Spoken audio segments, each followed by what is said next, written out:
o clascoterone, que já teve aprovação pela Anvisa, 1% para uso tópico no tratamento de acne, ainda não tem a aprovação, desculpa, Anvisa não, aí eu falando aqui, aprovação pelo FDA, mas não temos Anvisa ainda com essa medicação. Queria saber qual é a ação desse medicamento no tratamento da acne? Clascoterone é um inibidor tópico de receptor androgênico, então é mais uma medicação antiandrogênica que a gente tem. Foi aprovado pelo FDA a partir de 12 anos de idade, em creme a 1%. Aqui no Brasil, a Anvisa ainda não liberou a comercialização industrial nas farmácias. Algumas farmácias de manipulação conseguem manipular e a gente tem aí esse uso, então, limitado por causa da Anvisa ainda. Exatamente, e aí a gente entra nessa questão, né, em relação ao industrial e em relação também à medicação da manipulação. Então, na manipulação, você costuma prescrever do ponto de vista prático para o seu paciente? Na minha prática, eu não tenho experiência com clascoterone, justamente por essa falta de aprovação pela Anvisa, então fica só uma medicação restrita a farmácias de manipulação, o custo é elevado, então não está aí entre as minhas primeiras opções terapêuticas, não. Na minha prática eu também não utilizo não, sabe? Eu acho que a gente tem dois dificultadores aí, vou colocar do ponto de vista prático, né? Neste momento que nós estamos gravando esse videocast, talvez, quando vier uma atualização, por isso que é importante, né? Eu vou falar aqui, colega dermato, importante você estar sempre atualizado e estar com a gente no nosso curso de atualização. Já aproveitei, fiz o merchan, mas é porque é importante mesmo para a gente trazer tudo isso para você. Em relação à manipulação, consegue facilmente, eu estou em São Paulo, mas eu sei que consegue no Brasil inteiro essa manipulação, mas a gente tem uma questão que não temos a aprovação para uso na acne no nosso país, então não tem Anvisa, e a gente tem uma questão do custo, então acaba dificultando mesmo, porque a gente vamos falar em termos práticos, né? A resposta com o uso dessa medicação, ela não é dramática, ela não é aquilo que você passa e rapidamente melhora, não é, Isabel? Exatamente, ela tem um efeito assim, um pouco mais demorado até que o paciente veja uma melhora clínica, tem a vantagem em relação aos efeitos colaterais, né? Eles são leves comparados, por exemplo, com outras terapias tópicas que podem ter efeitos colaterais mais proeminentes e uma resposta sustentada, mas, como a Bela disse, não é dramática. Isso. É uma boa opção para pacientes, por exemplo, que não querem ou não podem fazer uso de uma terapia sistêmica, né? Que, por exemplo, quais seriam os perfis? Se eu fosse prescrever clascoterone, para quem eu prescreveria? Talvez uma primeira opção terapêutica tópica para um homem, acne em homem, ou pacientes, mulheres, adolescentes que não querem, ou os pais têm receio de usarem terapia hormonal sistêmica. Então, seriam esses perfis, principalmente.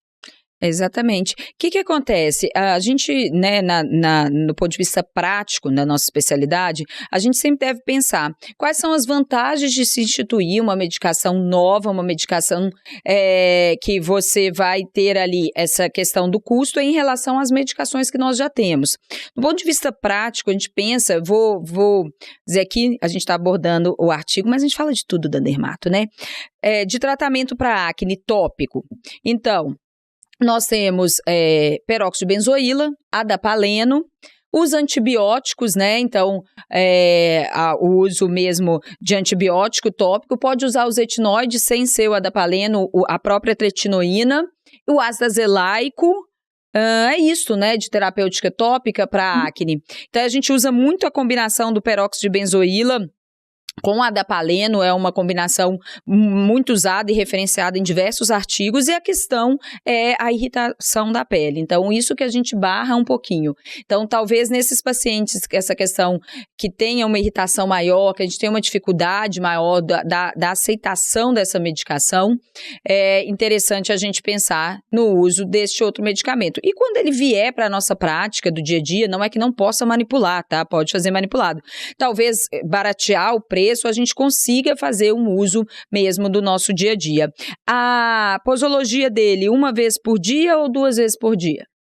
Pode ser usado até 2 vezes por dia. Tudo bem. Então, tratamento tópico hormonal, Clastoterone, 1%, em creme, em gel também eu já vi, em gel ou em creme. Já viu em outra apresentação, Isabela? Não, geralmente essas mesmo. 2 apresentações, né? No nosso país, o uso manipulado. E uma coisa que eu acho interessante dizer é que, embora seja uma terapia hormonal, pode ser usado em homens e é uma das principais indicações mesmo no homem ou então na mulher que não possa fazer uso de uma terapia sistêmica ou que não deseje fazer uso da terapia sistêmica.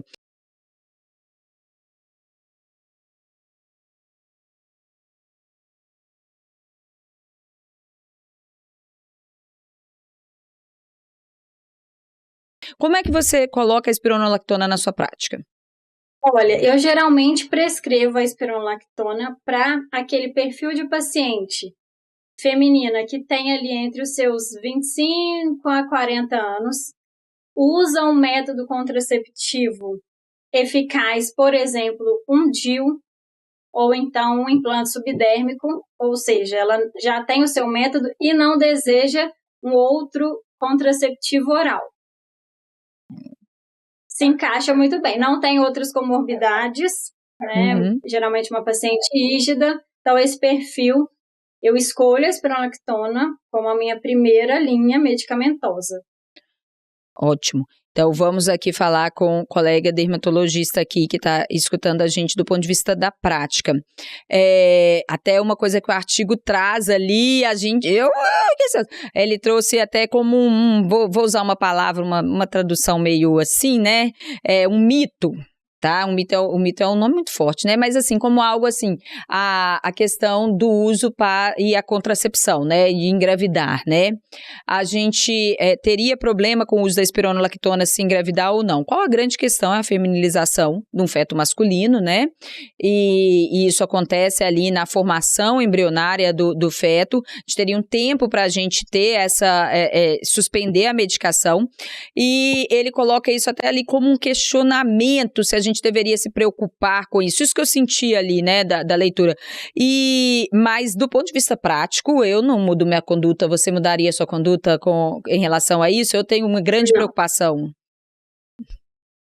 Eu também. Inclusive, uma conduta minha de suspender até mesmo antes da paciente começar a tentar engravidar. Isso é uma coisa que eu faço na minha prática. Se a paciente deseja iniciar a vida de tentante, eu já oriento ela a suspender a medicação. Também. Espironolactona faço para pacientes que tenham a acne, aí é válido colocar, nesse caso é para mulheres, a gente não coloca para homens, né? Mulheres na fase que não queiram engravidar neste momento, então não está tentante, então está usando um método contraceptivo. Você colocou essa questão de que não esteja querendo usar um método contraceptivo oral. Vou aproveitar, já vou entrar nessa. Você não utiliza na que não esteja querendo usar um método contraceptivo oral, porque você vai acabar utilizando um anticoncepcional antiandrogênico para o tratamento daquela acne, ou por algum outro motivo?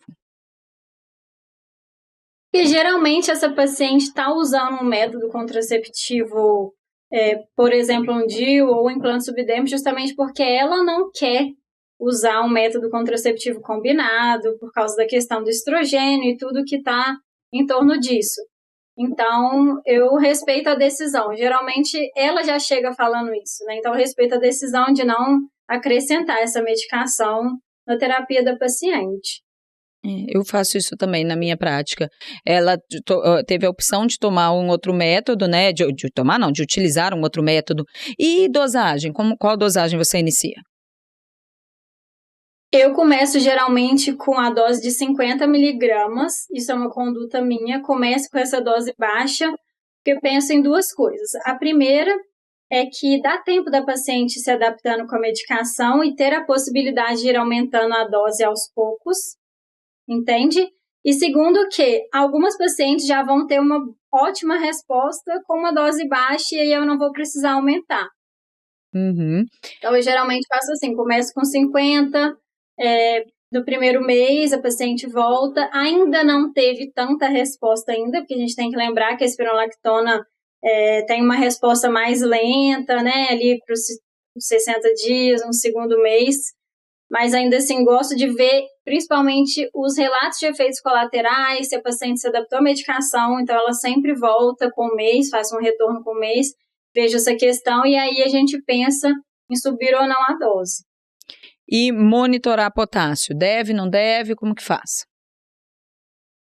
Não monitorizo potássio de paciente ígida, né? A gente sabe que o risco de uma hipercalemia nessa população, mulher ígida, sem alguns problemas que eu vou citar a seguir, que a gente deveria monitorizar, mas paciente ígida, sem comorbidade, não tem necessidade de monitorizar, porque a chance dela fazer uma hipercalemia é basicamente a mesma da população geral. Então, não tem esse perigo.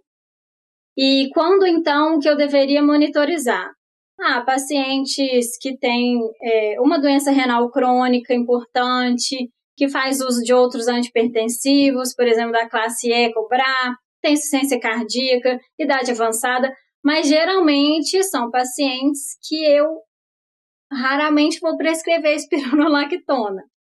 Entende? Então, as minhas pacientes hoje usando espironolactona não têm esses problemas, eu não monitorizo potássio. Isso do ponto de vista prático, né, não é o perfil mesmo da medicação, né, do ponto de vista prático a gente vai buscar investir mais no tratamento tópico e estabilizar a paciente das outras questões e então na prática a gente não faz a monitorização. Acho que é o mais polêmico isso da questão do potássio, né, eu ainda vejo alguns colegas fazendo esse exame de rotina e não faz sentido mesmo fazer o exame, seria desnecessário, e diversos artigos já trazem isso pra gente. Então, não há necessidade de solicitar nenhum exame pelo uso da medicação, né? Exatamente.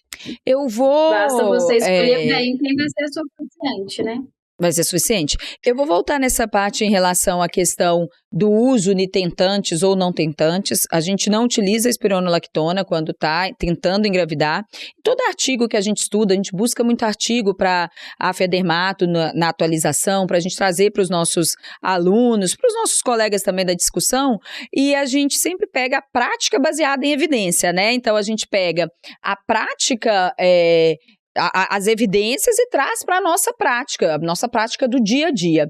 E nesse artigo específico, ele coloca muito, assim, essa questão da feminização em xeque, né? Ele escreve até o seguinte, a feminização com a espironolactona tem evidências humanas muito limitadas e seria principalmente em doses altas, não nas doses que a gente utiliza para tratamento da acne. Mas como a Isabela, eu também não mudaria minha prática neste momento, mas também teria um pouco mais de tranquilidade caso o paciente engravide em uso da medicação.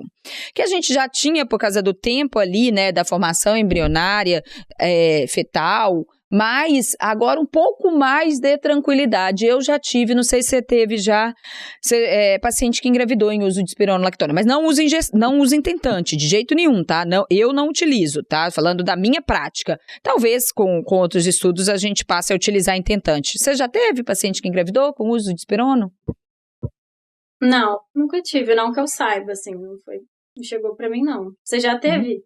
Já tive 2 pacientes e deu tudo certo, ficou tudo bem, assim que, né, elas engravidaram, mas elas estavam, em teoria, em uso de método contraceptivo, e aí a gente sabe da prática, né, que efetivamente não estavam protegidas e que acabaram ali engravidando. E vale também aqui a gente reforçar para os nossos colegas, embora tenhamos toda essa questão da gravidez, na espironolactona não tem aquele termo de consentimento, como na isotretinoína, né?